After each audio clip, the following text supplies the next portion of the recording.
Can we send you free tackle to test out every single month? Hey there, Joe Simons, the Diamonds. Got Lukey Simons here. What's up, dude?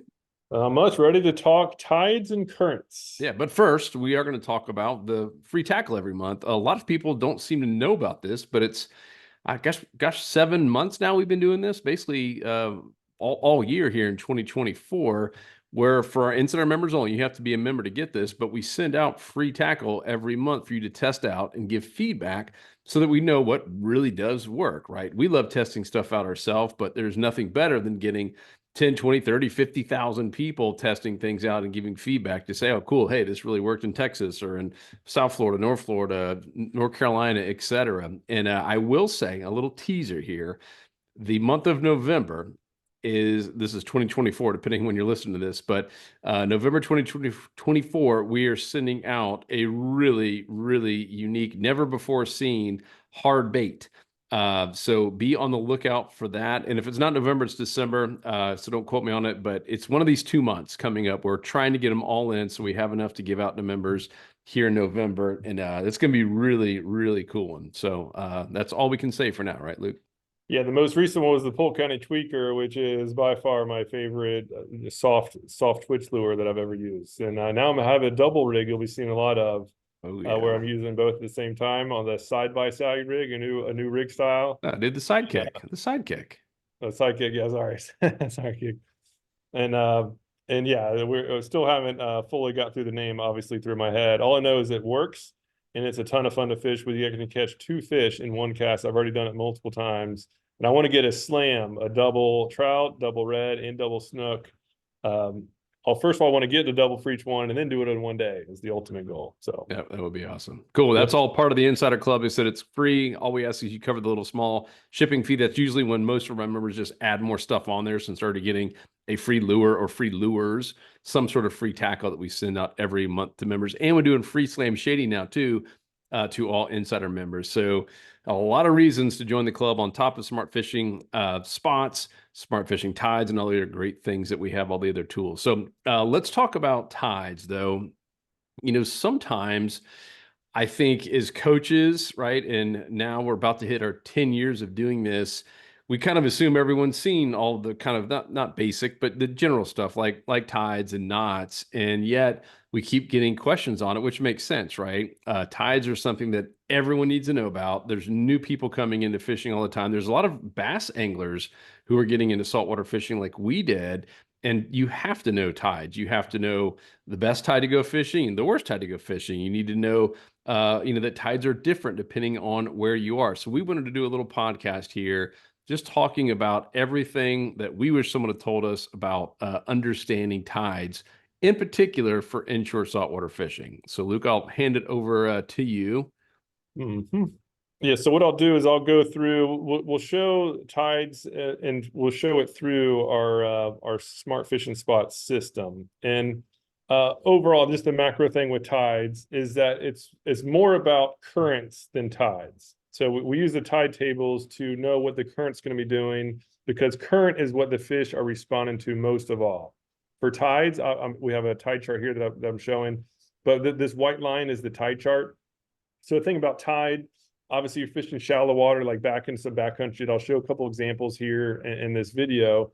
But if we're fishing the backcountry and we're in a boat, we need to be very mindful of what the tide level is doing, right? That's going to be very important, because that's going to determine if we get stuck back there or not, or if we get stuck while trying to get back there. But as far as fish catching, current flow is the factor. In most cases, I could care less what the tide level is. I just want to know, what is that current flow doing? Is it moving? And if so, which direction is it moving? Because that's what's going to determine where the fish are more often than not. So how do we detect current flow from the tide chart? And just in case you're brand new, this white line, again, that's the tide line. That's the height of the tide throughout the day. And also make sure we describe this for people who are listening as well. So if Yeah, you're looking at a tide chart and you see that line, looks like a wave, right? Probably the yeah. best way to explain it. Yep.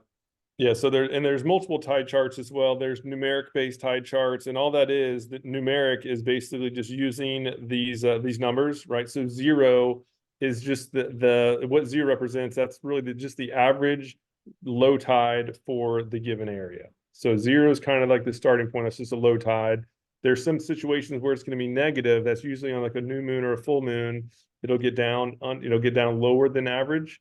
That's when you need to be very careful, especially if you're in a boat. And then as it goes up, right? So we're here in this is Charlotte Harbor. The tide is only about a maximum of 1.5 feet. Like 2 feet here is a big tide. And when you get North Carolina or in that general area, there'll be 6, 7, even higher foot tides. So there's a lot more water movement based on which area you're going to be in. So that's what these numbers mean. That's the amount of feet up above the normal low is what like a 2-foot tide is. 2-foot tide is 2 feet above the normal low, just for overall basics. My personal preference is always to look at the tide charts on a line graph like this. That way I can see throughout the day how that slope is going. And the slope is what's important for me, right? Slope is what determines the current flow. So we can look at the slope of the line at this example. We have 3 o'clock in the morning is the high tide. It's a 1.5 foot tide. And now the slope of the line is going down. That means that the current flow is going out. So again, if we're in this area, let me just get off this screen. Sorry, we got our faces in the way here. If I can just go to the map, the fact that I see that the slope of that tide chart is down, I automatically know that all this water back in Bull Bay, back in Turtle Bay, back in these inner bays, it's all starting to flow out. And so fish are going to be responding accordingly, right? Fish are now going to be usually, facing into the tide flow, into the current flow. And that is where, that's what I use to know where I'm going to position myself and start looking for fish. Obviously, right, in shallow bays like this, I know that I can get back there at the high tide, but as soon as it gets down to under a foot, now I probably can't get back there, or at least need to be very careful and not go too far back. So that's kind of the blend between tide level, can I get there or not, and then current flow, where exactly are those fish going to be positioning? And because in general, right, fish are going to be facing into the current flow. They're just like us, right? They want their meals as easy as possible. So they're going to sit in the current flow, ideally behind some sort of structure like a tree, an oyster bar, something that blocks the current flow where they're not having to fight it, but they're close by so that when that current is taking an injured bait fish or taking some shrimp, they can just quickly go up, grab it, and then get right back down into position and wait on the next one. So again, that's how you use the tidal flow to determine where you can go and where exactly the fish are going to be. Growing up as a bass fisherman, this was like, I was super intimidated by it. But now after just thinking about it this way, where I use the charts, right, the charts over time where I can see that line going up and down, and I just know the general areas on where I can access at a given tide height. It's kind of become super simple. So what used to be very like difficult and worrisome now is kind of just, kind of easy. And it takes about like 20 seconds of looking at a tide chart, and I know exactly where I can and can't go throughout the day, and where the fish, which direction the fish are going to be positioned in as well. And I think you were about to touch on it, but didn't actually say it. The steepness of this wavy line, right? The steeper that slope, the more current you have. Like if you were looking at, let's just say Brunswick, Georgia, which is an area that does have some of those 7-foot swings some days, that slope is going to look a whole lot steeper, right, Luke? Yeah, prove it Yeah, time. So look I at just that. typed in, yeah, we have, this system has tide tables really for everywhere along the coastline. So I just typed in Brunswick, Georgia. We can see all the weather information, super helpful. But check this out, right? Now we have a 9-foot scale on the vertical axis. So much bigger tides than here in the Port Charlotte area. So again, you can see this, it's not so much the slope of the line, it's the slope relative to the tide height. Sometimes a tide table does look pretty steep, and then when you look at the axis over here, it's really not that big of a difference. But here you have we'll just look at this one. So we have a 9-foot tide, 8.4 feet at noon, or I guess that's like maybe 1 p.m. And then by 7, we have it down to 1.1. So that basically means that I don't have my calculator here, but that means that a little over 7 feet of water is flushing out. 7 feet of vertical water is flushing out in 7 hours.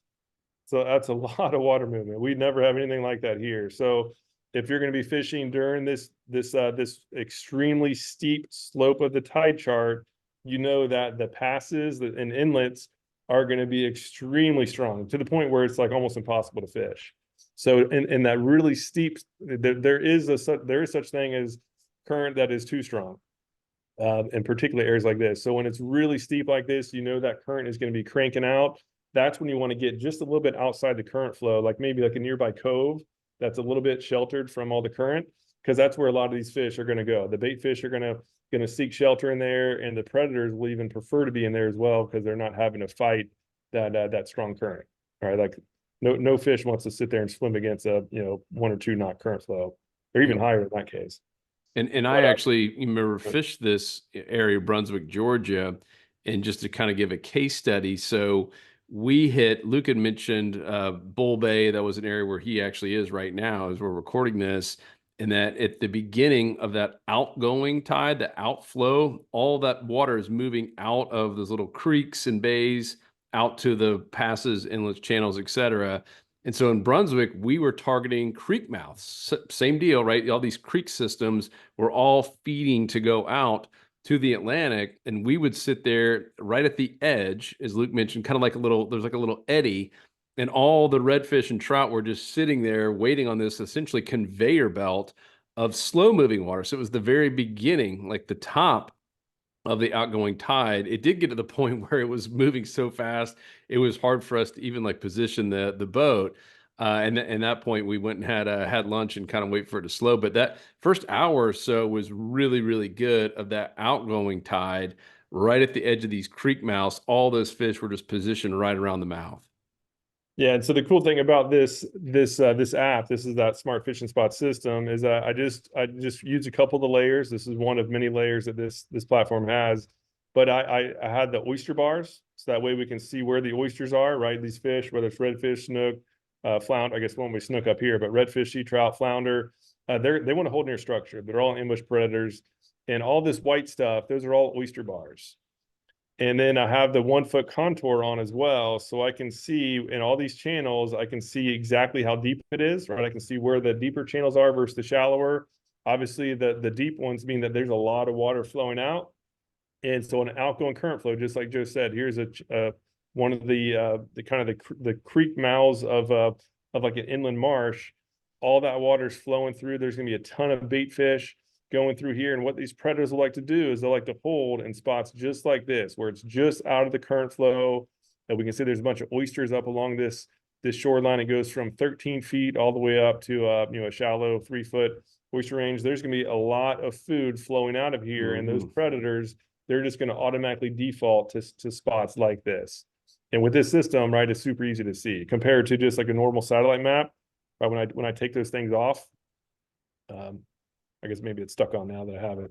But when I take that off, right, I lose the depths, can't see what's going on, and then I lose the oysters. And now again, it's just so much more difficult. Like fishing blind. Why would you want to fish like that? Yeah, it's just like this system. Obviously I'm a little bit biased, but I've never seen anything else that comes close to it, and it has been the biggest game changer I've ever had. And that's as somebody who has been using online maps like since like MapQuest first came out. Like I was quickly using those for bird's eye view, and now that I can see oysters and the depth contours, particularly in areas without very clear water, it is an absolute game changer. But again, back to the tides and current spectrum, though, it's incredibly important to just know the basics, right, of the scale. Is if you can see a chart like this and know what the numbers are, you'll know exactly how much water is moving, when it's moving, and more importantly, what the current is doing. Where is it hitting? Where is it not hitting? And is it going to be too fast to fish, or is it going to be just right where it's basically fast enough? If I can't swim against it, then it's usually a little bit too fast for me to fish, and I'll get a little bit outside of it. Like you personally get out and try to swim? Personally, but I just gauge it. I gauge it. I with probably with or without fins? Short fins or long fins? That's too many questions. But basically, if a trolling motor can't keep up with it, then it's probably a little too strong. And on the other side, on the flip side, if the current's so weak that you can't really see exactly where the current flow is doing and what's happening, then there's probably not much current flow. And in that case, I'm looking for like wind-blown water movement. I really like to fish. I really don't like to fish areas that don't have any water movement, because those fish are going to be spooky. They're usually not going to be very aggressive. So if I'm fishing areas like this where it's right about the peak of the tide cycle, which is going to be where the current is kind of flat, where it's transitioning from one direction to the other, that's when I try to make sure to at least focus on areas that are getting some wind hitting up against the shoreline or against whatever structure that I'm fishing. I will say one other very important thing to note on tides is the impact of that wind has on tides. It's much bigger than I ever thought. I used to think that, oh man, my tide chart was wrong. It said it was going to be a 2-foot tide, and it was barely a 1. And that was because of the wind. The wind is a giant factor. And it's really about just thinking, okay, which direction is the wind going? Is the wind blowing onshore or offshore? If the wind's blowing onshore and it's more than 10 miles per hour, then that can add a sizable amount of additional water, kind of like a hurricane, right? Explain what that means to everyone. So wind is blowing onshore. Yeah, so we'll just keep using this as an example in Georgia. So we're on the Atlantic side, and so if the wind is blowing from the east, right, from the east towards land, that wind is going to be pushing water up inland, and so it's going to be higher than it otherwise would be. So these tide charts, regardless of what tide chart you're using, tide charts are essentially assuming there's no wind at all, right? Because when they make these charts, they don't know what the wind's going to be doing, and they can get these tide charts like precise. I mean, like 3 years out. So this is all based on the moon in relation to the moon and the sun in relation to the earth.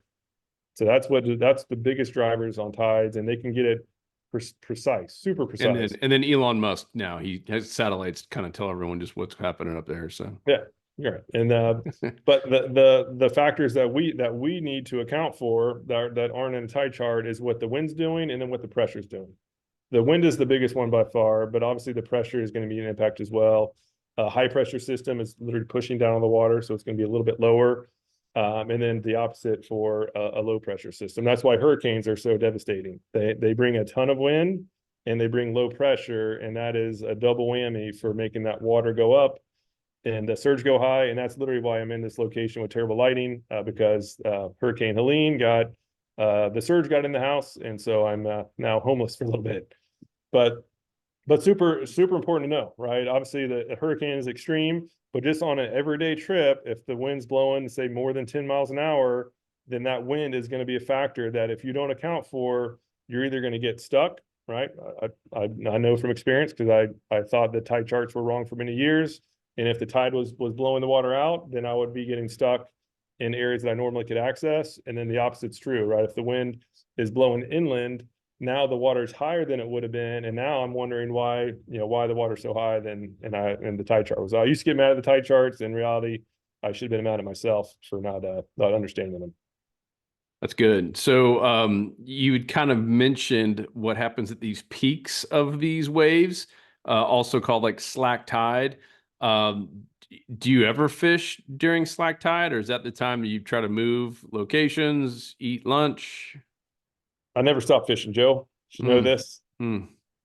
But so yeah, so my strategy if I'm fishing all day, usually I just I now normally fish for like, it's rare that I can fish all day. So I usually can only fish for like a 2 to 3 hour increment. So I'll just choose a time. Like if I was going to fish this day, I'd be fishing this twilight, the morning twilight, where the water is just starting to come in. I get the twilight bite, that tide is just starting to move. Those fish are going to be fired up from the twilight. They're also going to be fired up from the start of this water moving and pushing food. But if I was going to fish the whole day at the peaks, right, at the slacks, whether it's the top end or the bottom end, I usually fish passes and inlets during that time. I fish the zones that are extremely strong current flow, the funnel points, because again, in that max current flow, those fish are going to be worn out. Like they're usually going to go away. But as soon as that tide current flow, or I should say tide, as soon as that current flow starts getting to a slower pace to the point where now it's comfortable for them to be there, that's usually when those spots are going to be best. So in the peaks, I'll often go to bridges or I'll go like here, I'm near Boca Grande right now. So I'll go out by the pass, look for tarpon or any nearby structure for snook or whatever. And then on the peak periods, right, the peak current flow, which is the middle of the slope, that's when I'll go further inland where I really want to be on like a grass flat or around some oysters in the backcountry where that current flow is starting to wrap around those things and bring a lot of food, and those ambush predators will sit right behind it where they're super easy to figure out where they're going to be. I kind of maximize the best of both worlds. But yeah, if you do want to plan a lunch, then typically do so during the slack period, because that's usually the worst bite of the day. That's great. But even then, it's worth fishing because there's always going to be something willing to eat. A lot of people ask, what is the best tide, right? And we used to watch some of these old fishing shows, and even like the old Florida Sportsman magazine, and the topic of tides came up quite a bit. And I think we were, at least in my opinion, somewhat misled into thinking, oh, there's just a perfect tide. What are your thoughts, knowing what you know now? Yeah, I don't have the best tide at all. I really it depends on the season, but yeah, I don't believe in a such thing as the best tide, because as long as you pick a good spot based on the tides and based on what the current flow is doing and what the wind's doing, there's going to be fish to be caught. So again, as I said before, I could care less if it's going in or out.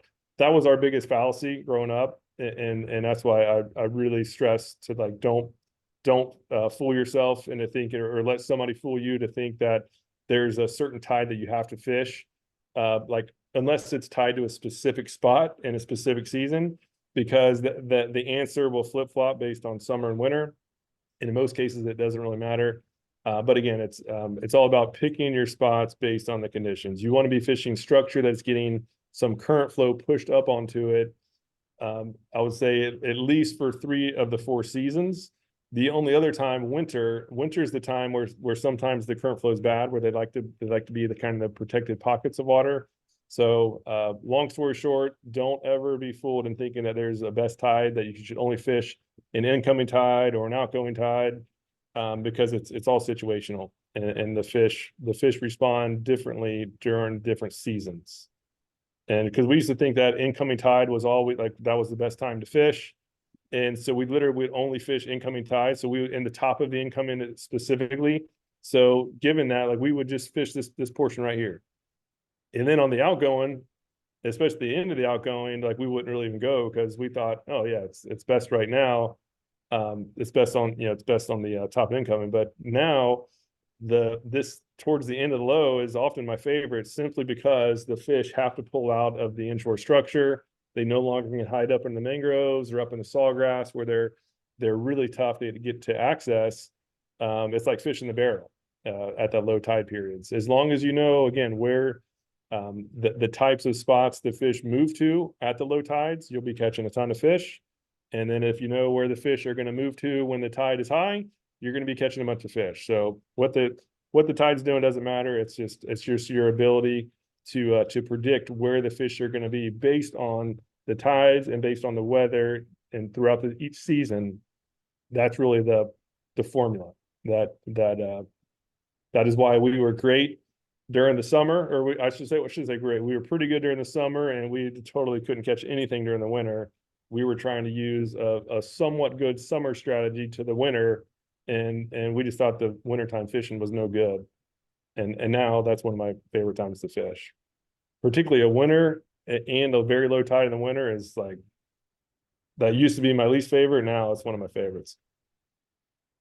Yeah, and I like something you said there. It was that there could be a perfect tide if you're talking about a very specific spot in an actual specific season. And Yeah. I go back to that time that we went up to Arapica.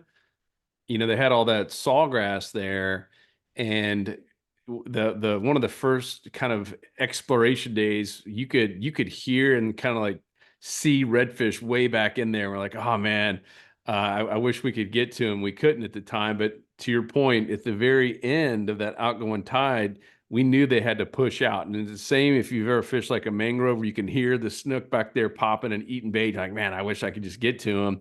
Luke's point is at some point that water is moving out to the point they have to leave with it. And many times they're exposed or going to go to the closest structure that is not those mangroves because they might be completely out of the water at that point. And we have had some just epic days when that happens.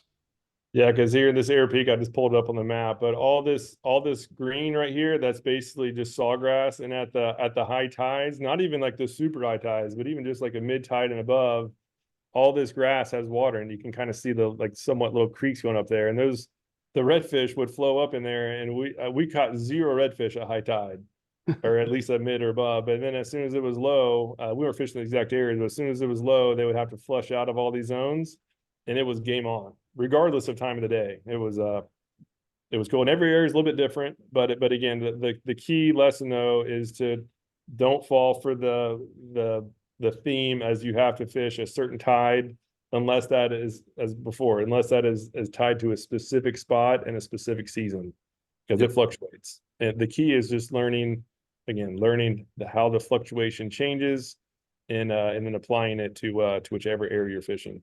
Yep. And we try to take out all the guesswork for you, especially for, weekend warriors who are just busy and certainly beginners.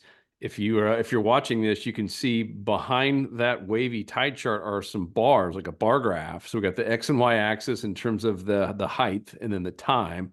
And then behind it, kind of almost in the background, are these green and blue bars. And the higher the bar means that should be the best time of day to go fishing in that specific area for that day. So like if you click on a different day, you'll see some of those bars change, and of course you'll see the tide changes as well. And certainly during seasons, it changes quite a bit. So we're just trying to take all the guesswork out, and you can see we've got everything from the weather, the wind direction, as Luke mentioned, the speed of the wind, how windy it's going to be, the pressure, everything that anyone would need to look at is all here in one place. We've kind of internally called it 20 apps in one. It started off with 16 apps, and now it's up to like 20 different layers and things that it can do. All the things that we wish was around in one app. So we didn't have to go to the wind app and to the satellite map and the 4K satellite map and the 3D underwater map and the Oyster. Like we had all these different apps we were using, and now we've condensed it all into one, which is,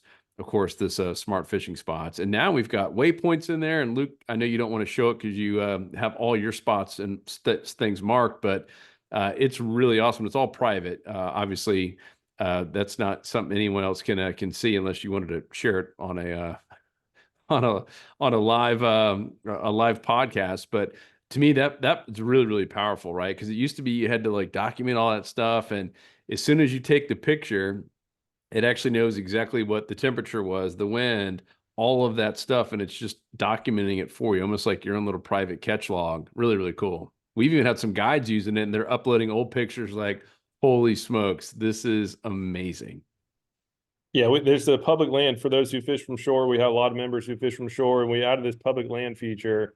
And so here you can see the public land. Granted, there's not much down here that's accessible. Let me show you St. Petersburg, because I was living there. I lived in St. Peter. That's where I had to just move from. But I was living there, and there's a lot of land that I never knew was even accessible, and like really good spots. So check this out. I clicked the public land. For those watching, you'll be able to see it. Click the public land feature, Nuts. and now in green is all the public land zones. And just to show one spot, I used to fish this by the boat all the time, and I realized, oh my gosh, I could have actually been just wade fish. It would have been a lot easier for me to just drive here and get out and wade to some really nice looking flats.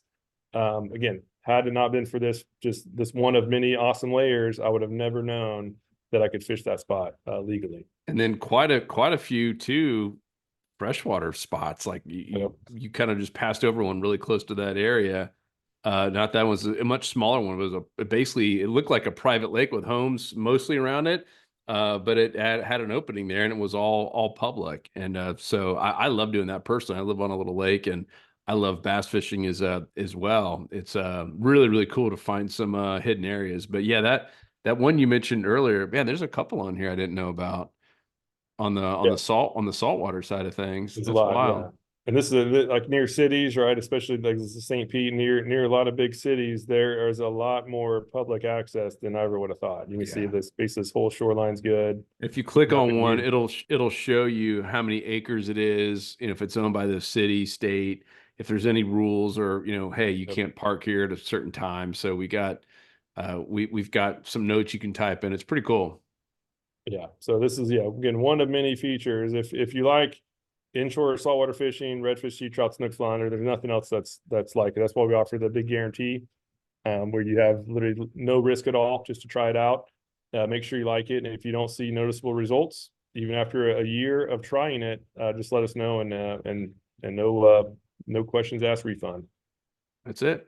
And on the other hand, if you love trial and error and love taking 20 years to do something you could have done in months, then you probably shouldn't join us. Just go do it the hard way, and we'll meet you in 20 years from now. You're old and gray and lonely. That is another really cool part about it. It's just the community. We've got almost 60,000 members in there as we're recording this, and it's just neat to see all the relationships built and how these chapter meetings and these live events. It's where we got guest speakers and local pros coming in to talk. It's really, really cool. We pinch ourselves that we get to do this with just awesome people who love fishing, love sharing, like just super helpful. Yeah, and one thing too, so if you are a beginner, I think a lot of people watching this will probably be on the beginner side, learning about tides and currents.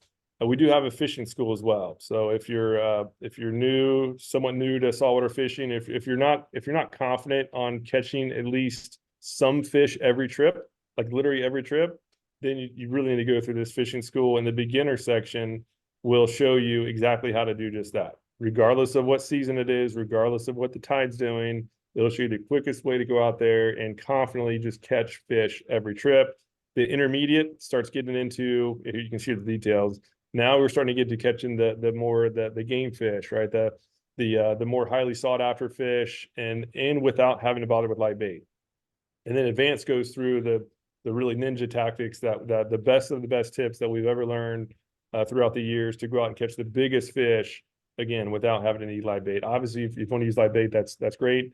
All these will do is they'll just show you exactly the shortcuts to know where the fish are going to be based on the conditions.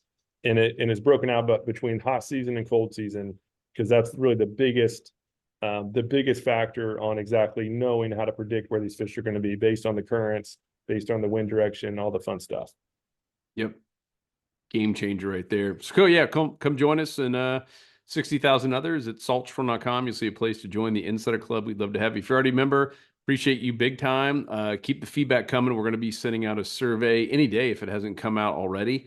Just asking for feedback. Obviously, 2025 is coming, and every year we like to get feedback from everyone saying, hey, what do you love the most? What are things that you don't use? Just so we make sure that we're putting all the right tools in front of you, and the ones that you use a lot, let's make them even better. And obviously everyone loves the free tackle and the tackle tester program. So we probably won't be getting rid of that. So unless everyone just says they hate getting free tackle, which I would be shocked, but that is a really, really cool thing. And we love hearing the feedback, and it helps us know what to start stocking and what to not stock for you guys. We only want to have things in our store that we know catch fish, that are proven to catch fish, and are proven to work in all the states that we service. So thank you guys so much for all the love and support. Hope you join us in the club if you're not a member. And if there's any questions, if you're watching this on YouTube, click down below, put a comment in, tell us you like it, subscribe. All that stuff helps get this shown in the old algorithm. And other than that, we'll talk to you on the next episode. Good job, Luke. Thanks for watching. Whoop, whoop.